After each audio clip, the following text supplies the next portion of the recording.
Imagine that you were going through a birth. You were pregnant and you were going through the process of birth. But you didn't know that. And you didn't know that what was on the other side of that birth was this beautiful baby. If you were going through a birth and you didn't know that a baby was on the other side, then the process of birth would feel like death. It's horribly painful. It's confusing. There's these contractions. You're crying, you're screaming, you're falling apart. You would think you were dying. But because we know that a birth is on the other side, we relate to the pains of birth as excitement and joy and something beautiful and something we know will pass, and we focus not on the pains of birth, but on the new life that is coming on the other side. And that is exactly what is happening for the planet right now. The planet is in the middle of a beautiful birthing process, and a new world is on the other side. A new life is on the other side that we collectively have decided will be full of light and remembrance and the consciousness expanding and us fully stepping back into who we are and waking up out of this dream that we've been lost in for a long time, of disempowerment, of shut downness, of trauma, drama, chaos, all these different things that we've been sucked into for a long time. And now we as a collective on a soul level, if you want to call it that, have decided to wake up out of that. And in order to do so, we have to go through the pains of a birth process. That means that in order to make space for the light that we are, the light beings that we are, the masters that we actually are, we have to process out of our nervous systems and out of our beings all the patterns and trauma and pains and histories and remembrances and past lives of dominating culture and woundedness and separation and everything that has happened to us on this planet over the course of the last few thousand years has to now be processed out of our systems in order to make space for the light beings that we are. And most of the world doesn't know it's in a birth process, and most of the world has no idea how to process what's inside of them without doing it through pain, drama, struggle, and chaos. And so what we're observing right now is a world that appears to be going into deeper and deeper versions of chaos. And that's exactly what we need in order to get where we actually intend to go. And so the number one thing that's being asked of you as an energetically sensitive being, as someone who is already becoming conscious and waking up, the number one thing that's being asked of you is to not fall into the pits of pain and grief and sadness and despair and anger and resentment that the collective is currently processing out as we witness the atrocities happening on this planet.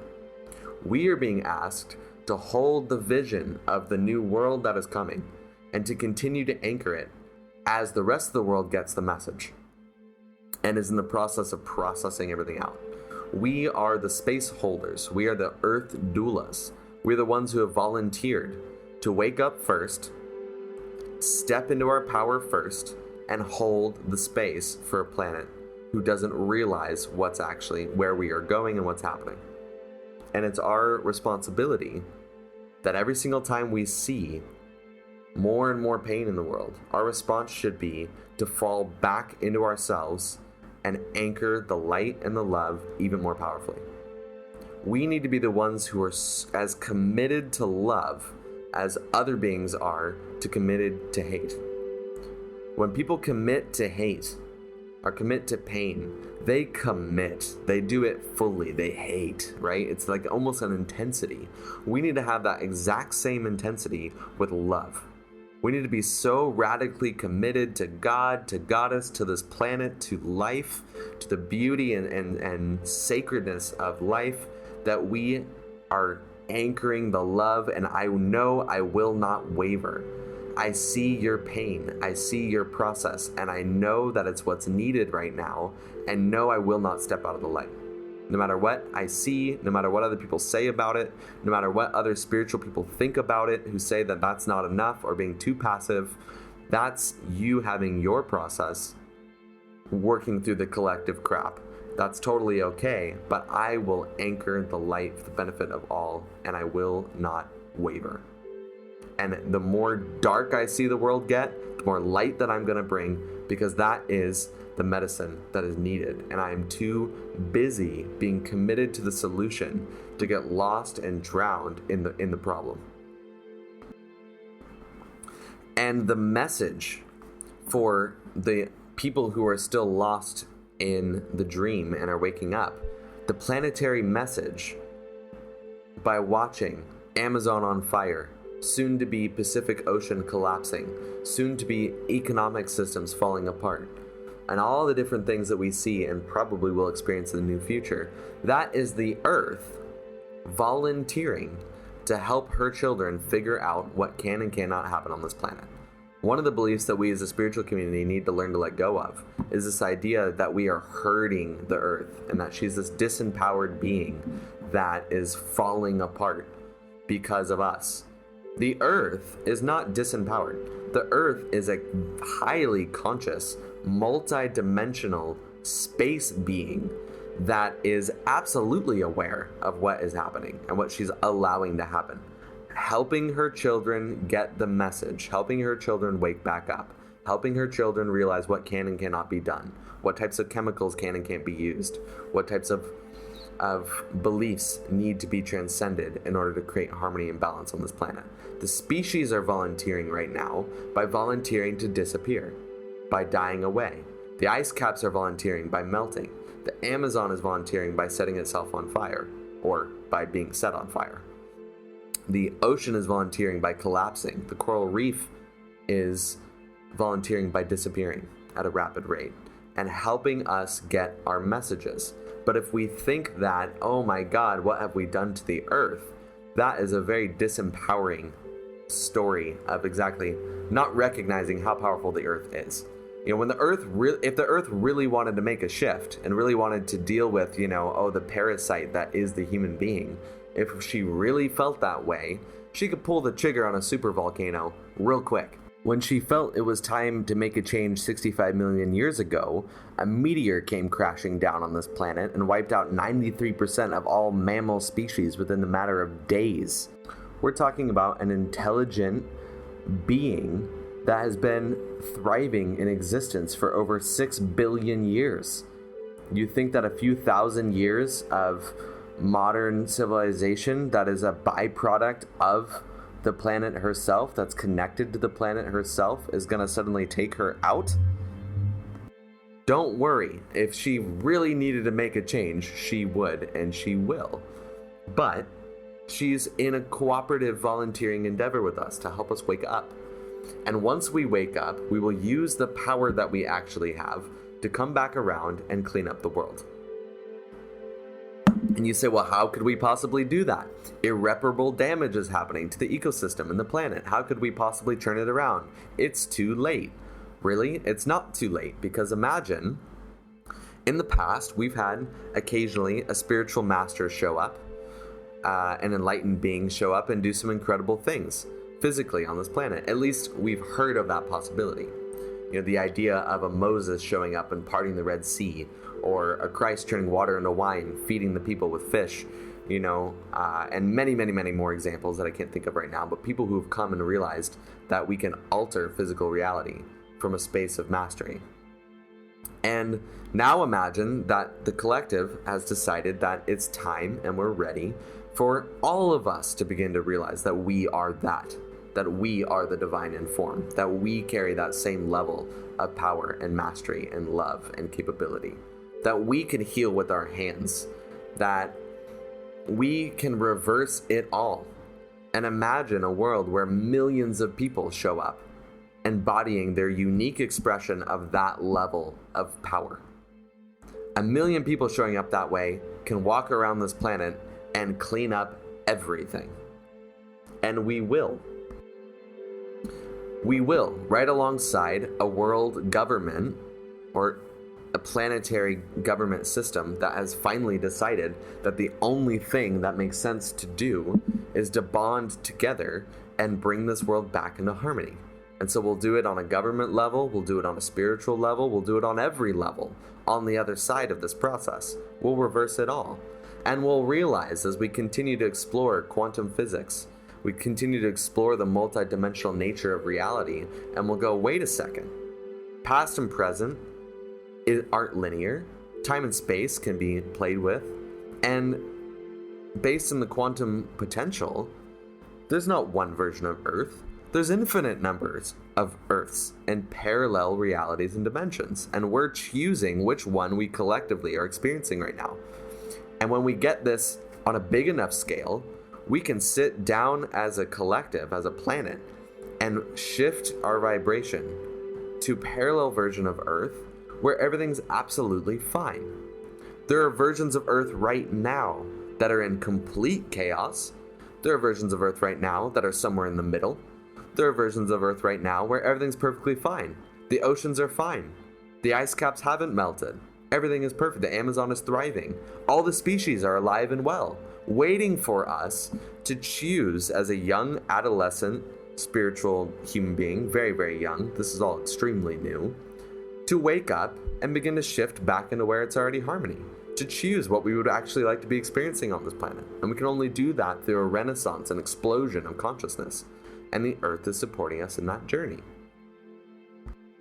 And as one of my teachers, Kieth Wilson, absolutely brilliant man, once said, we may discover that all of the species that have disappeared in our reality aren't gone forever.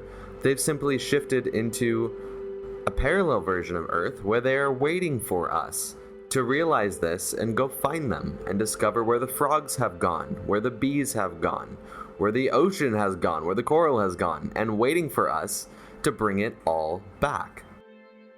And the message, when we witness this from the spiritual perspective, is to come out of the closet and step into how fucking powerful you actually are. Don't drown in what you see around you. Step into yourself. Step into your power of prayer. Step into your vibrational alignment. Realize, as Bashar said, he uses an analogy that I love, that the amount of you that is actually contained in the physical body is equivalent to the part of your pinky nail in relevance to the rest of your physical body. So basically, how much of you is a physical being and how much of you is a multidimensional energetic being is equivalent to how much of you is a pinky nail and how much of you is a physical body. That's how small the physical you is in relevance to the multidimensional you. So wanting to take all this physical action in the world and make all these changes and take action and change our diets, change our lifestyles, change our choices, that's all really beautiful and important because it represents to the world we prefer to experience. So it's important that we do that, but all this physical action we want to take, that's like trying to change the world with your pinky nail. What are the odds that you're actually here to do it in a physical way versus you're here to do it with your energy body, with your mastery, with your light, with your ability to anchor light down on this planet and pray powerfully, that you are an energetic density cleaner upper. Let's say that you are a space holder for the planet. You can walk around this planet energetically activated and just transmute density. You can light up so powerfully that darkness dissolves in your presence, and you can do it from anywhere in the world. That is power. Real, big time superpower. And most of us are being put in positions around the planet to do that type of work. You know, we look at, well, how come I've been put in these places around the planet that feel really safe, and I'm in this little isolated bubble. Maybe I'm in a spiritual vortex, or I'm in other spiritual communities, conscious communities, and or I'm in places that feel white and privileged, and all these examples of places that just feel really, really safe and removed. And we carry this guilt about that. Or people get angry and say, how can you be celebrating life and being so happy and so free when the rest of the world is going through this? You don't have a right to do that. And all I'll say to those people is they're still processing out this need to feel like they need to be in the drama of things. And that's totally okay. They have a right to it. But recognize that the reason why you're put in these places of safety, far removed from the forefronts of the battlefield, is because you as an energetically awakening being are 100 times more capable and powerful, 1,000 times more powerful, in a safe space where you can sit down and start to pray and anchor the light for the world. That is so much more powerful than anything you could do with your pinky nail, anything you could do in the physical right now. Is so much more powerful that you've been put in a safe space to do your work. So show up and do your work. You want to help? Pray. You want to help? Awaken. You want to help? Remember who you are. Come out of the closet. Stop hiding from your own magic. Stop hiding from your own mastery. Stop hiding from your connection, your unity, the fact that you are one, the fact that you are a god, goddess in divine form, and anchor the new world powerfully, unwaveringly, and collect other beautiful people who are in a similar place. Get together. I want to see more global meditations. I want to see more spiritual communities coming together to anchor the light intentionally and channel that light towards the Amazon. Channel that light towards a government that needs it. Channel that light towards the indigenous that need your support right now. Channel that light towards beings who need to wake up and come out of and transmute their density of disempowerment, of dominating culture, of needing to destroy the world to feel, enough to feel fulfilled in some way. Channel that focused energy into the places that need it the most right now. You don't need to be there physically. You don't need to get on a plane and go do something about it. You need to gather your community and help each other, shake each other, wake each other up. Remember how powerful you are. Remember the power that you can sit down and do it right here, right now. Anchor. And don't get swept into the processing. You can process so much more when you are in your full power. This is a vibrational training ground, and we're still in the beginning stages. The world's going to need bigger and bigger messages. This isn't going to be enough. You can believe that. This is vibrational training ground. You may very well find, as many of us, in the same way that some of us have been moved, our intuition, our guidance is moving us to places far removed where it's safe to do our work. Others of us are starting to be moved out of those safety bubbles and back into the city. And you might feel this calling of, why do I feel called to go back to my hometown? Why do I feel called to go live in the city? Why do I feel called to live in these dense, complicated places that my spiritual being doesn't really resonate with, but something is calling me to be there? You're being asked to be there because you're someone who's volunteered to hold space for cities who are going to experience economic collapse, drought, incessant amount of chaos. And there will come a time where it'll be time for you to hold your note in the middle of millions of people going through grief and struggle and sadness and chaos as we go through this birthing process and we get closer and closer and closer to the actual birth. It's going to get much crazier before it gets better, but it will get so much better. It will be completely worthwhile. It is all part of a bigger divine plan. But you may very well be the space holder for a city falling apart.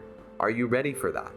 Are you anchoring your energetic empowerment to be ready for that, so that your nervous system doesn't just collapse in the energy field of other people, so that you don't get lost in chaos? Most of us right now, energetically sensitive, if you were put at the forefront of the atrocities that are going on right now, you would abandon anchoring the light and go into fear and go into sadness or go into anger, because it's so intense and we're energetically way too sensitive to handle that level of intensity.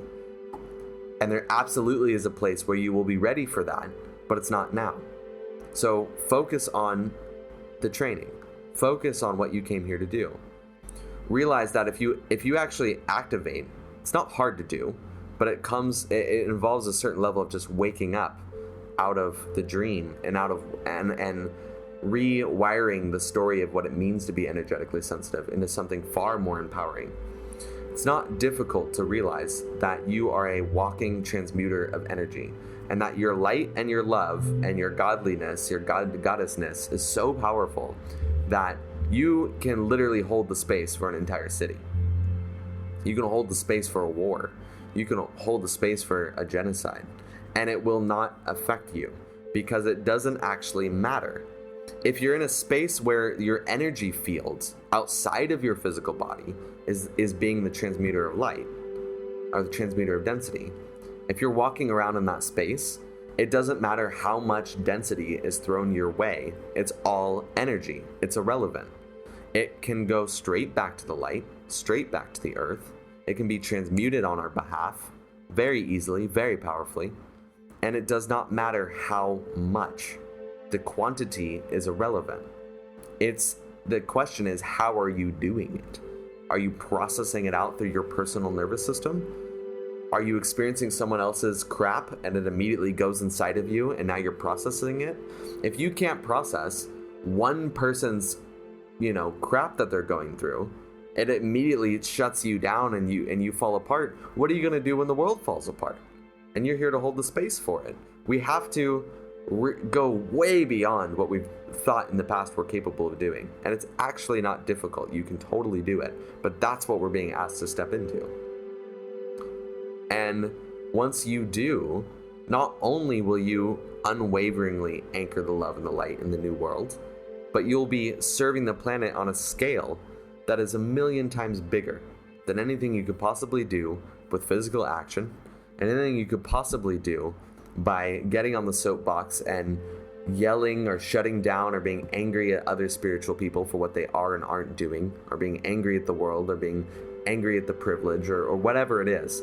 You are 1,000,000 times more powerful than that.